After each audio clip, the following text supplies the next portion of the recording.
So let's begin and talk about, and for those of you who don't have this assumption, I apologize, but I know that my natural assumption is that when I want to work with a material, it should be as perfect as possible.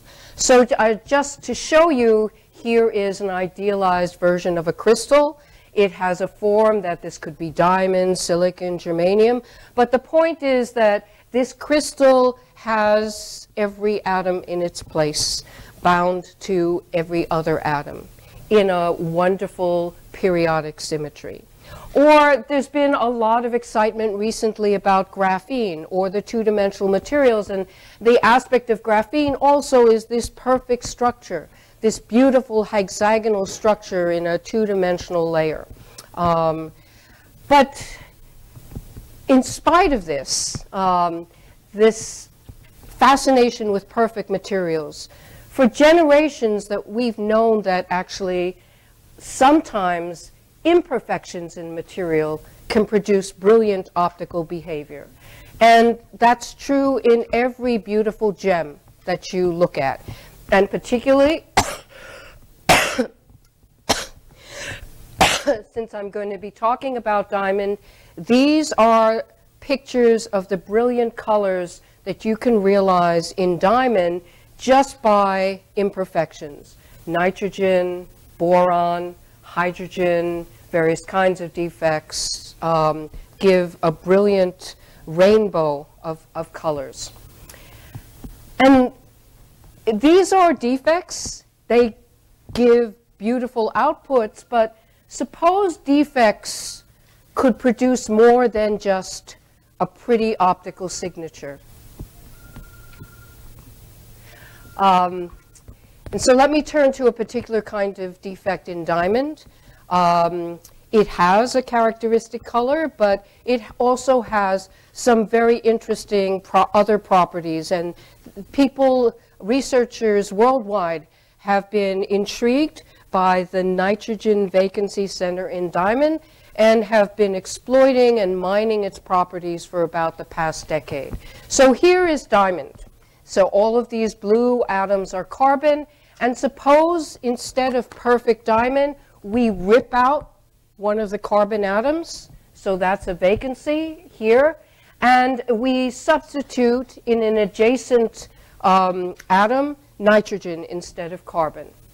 So we have a vacancy in our carbon site, an adjacent nitrogen impurity, and so you see whatever this is, and it could be a defect, it's atom-like or molecular in extent. It's basically a vacancy and a substitutional atom. But surprisingly, this defect is a source of what I say coherent spin information with a distinctive associated photon wavelength. And I'm going to try and show you why. So this defect has optical emission with a distinctive signature. This defect also has a particular spin state, and when we look at the photon signature, we learn something about the spin state. So just to show you, if I excite this material optically, what is the optical output I get? It's a spectrum like this, and this is a spectrum within the visible wavelength, about 550 to 750. You notice two peaks in particular. One is a neutral nitrogen vacancy defect. The other is a negatively charged nitrogen vacancy defect. And you see also something else that's interesting and that may seem to be a challenge, and this is a challenge we're going to address, that both of these peaks are riding on a huge background. These peaks are called zero phonon lines. These are the peaks that are associated with the electronic transitions I'm going to show you in a minute.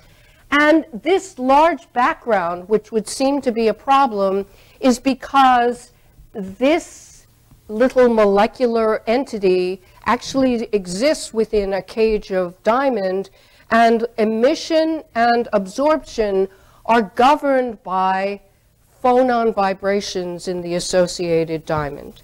And that's why we have this large background, which is called the phonon sideband. In addition, this negatively charged, not NV0, but the negatively charged nitrogen vacancy has a net spin, and the spin is 1. What is spin?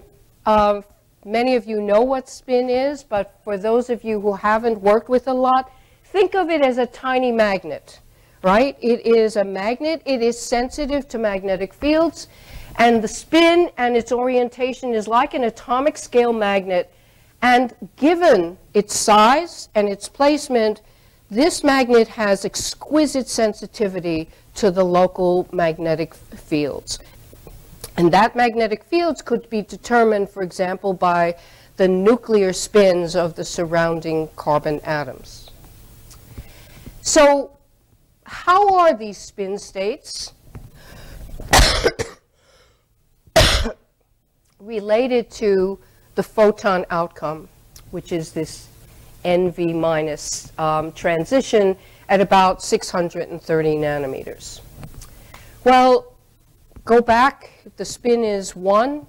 For those of you who don't live and breathe quantum mechanics, the spin 1 has 3 projection states. We call them M sub S. And those 3 projection states, so here's a spin 1. The 3 projection states are +1, -1, or 0.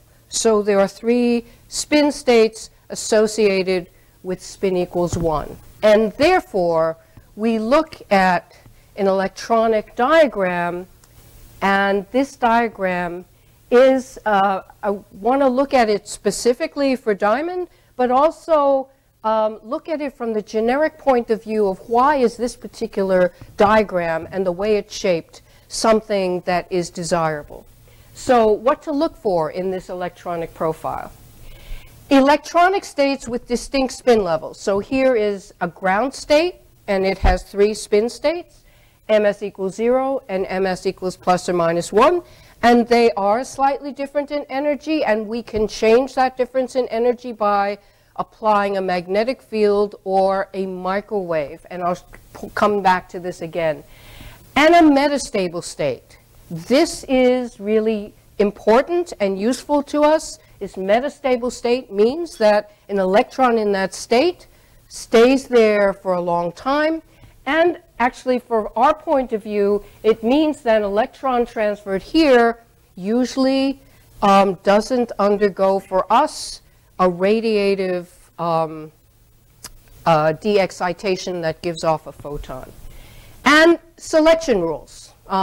Selection rules for these electronic transitions telling us which transitions can take place easily, which cannot unless we mix states. And part of those selection rules are that,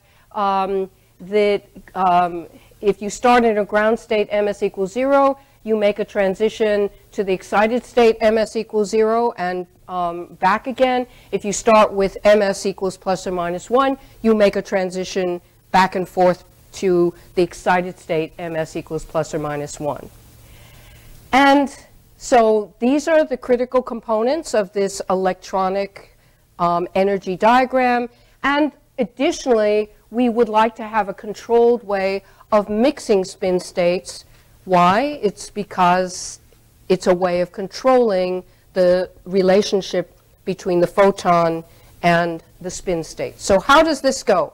Let's take a look again at the same energy diagram. Notice this is the metastable state. It means that if I have a start out with my spin in ms equals ±1,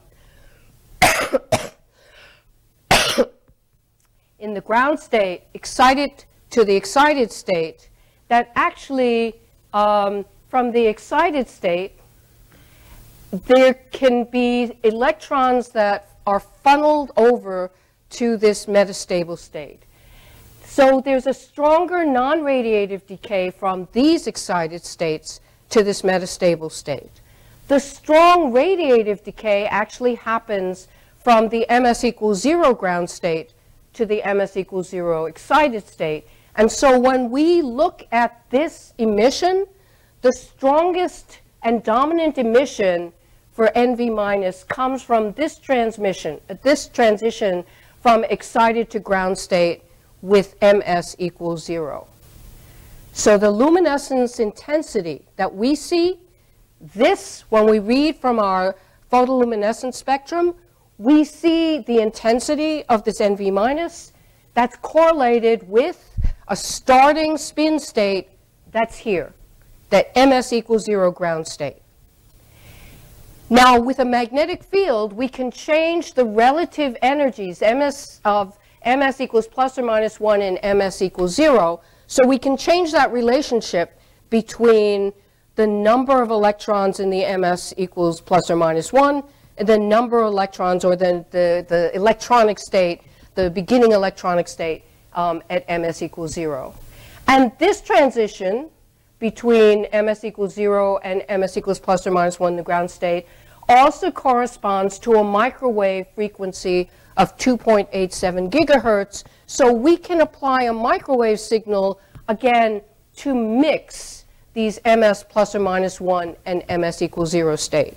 So why am I pointing this out? It's just to show you that in this energy diagram, first of all, the intensity of the light output we see in the spectrum gives us distinctive information about which state the NV minus was in to begin with, number one. The intensity is correlated to a starting state here at MS equals 0. And the other thing is, by application of microwave, by application of magnetic field, we can change the relationships, the relative populations, change the intensity. It's a way of controlling the population of spin states, and we can read out that control by looking at the intensity of this particular transition, NV minus. So the end result is we have something tremendously important that we can use here.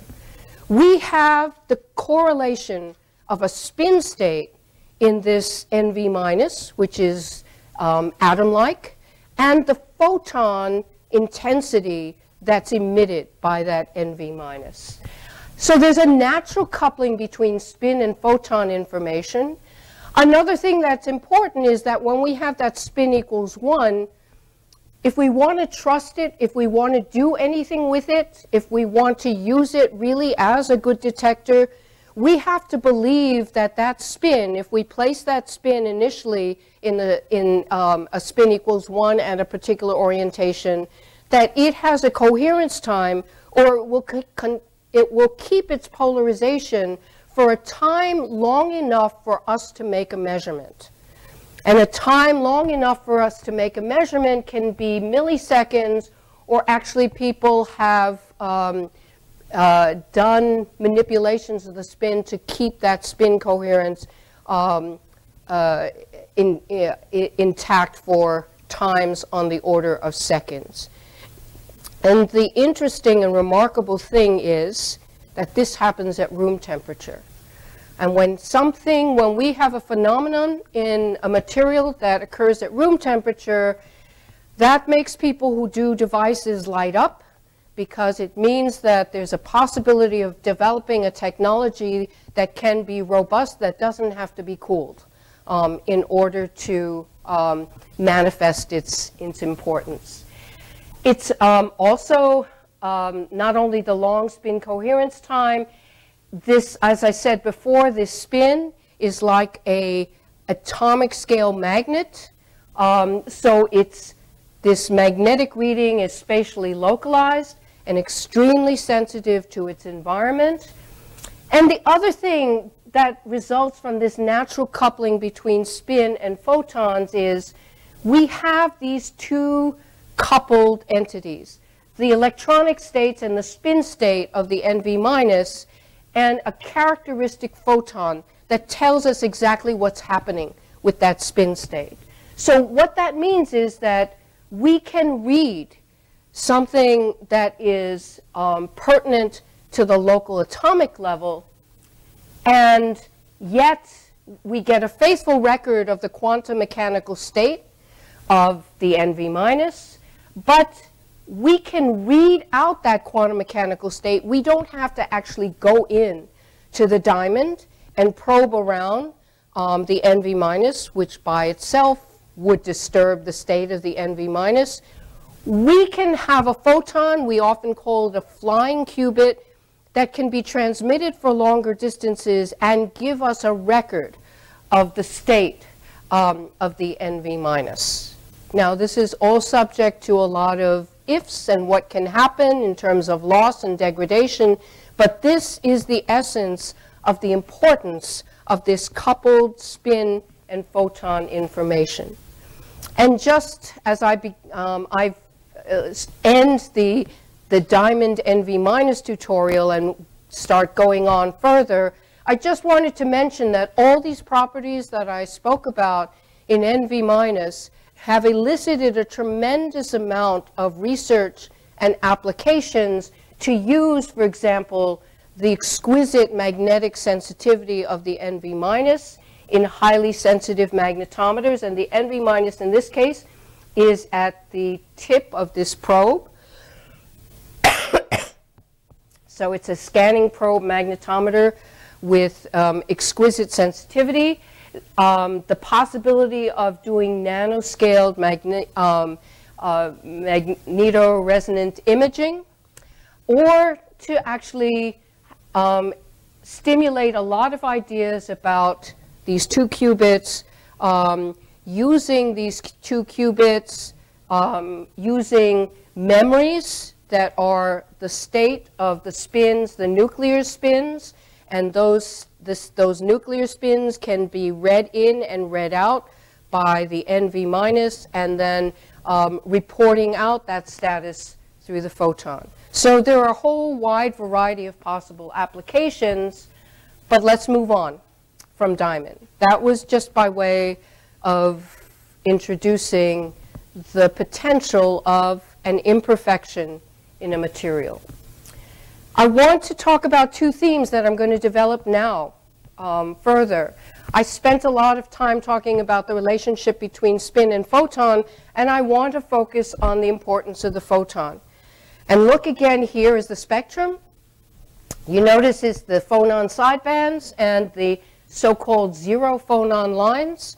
So if we are to read out that photon, number one, how do we enhance the signal here that rests on this large background?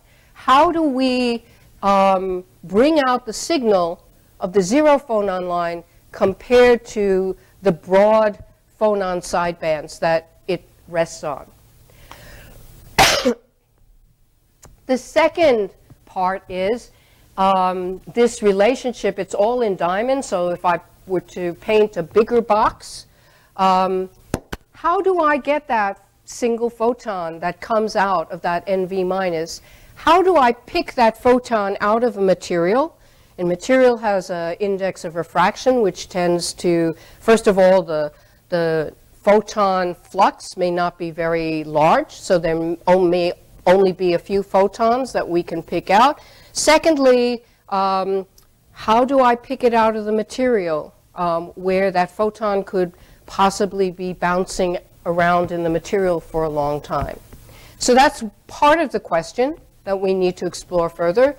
And another part is, let's go on from diamond and look perhaps at opportunities in other materials where there may be different wavelengths that we can exploit, or different electronic, thermal, and structural applications. So from here on, we've left diamond behind.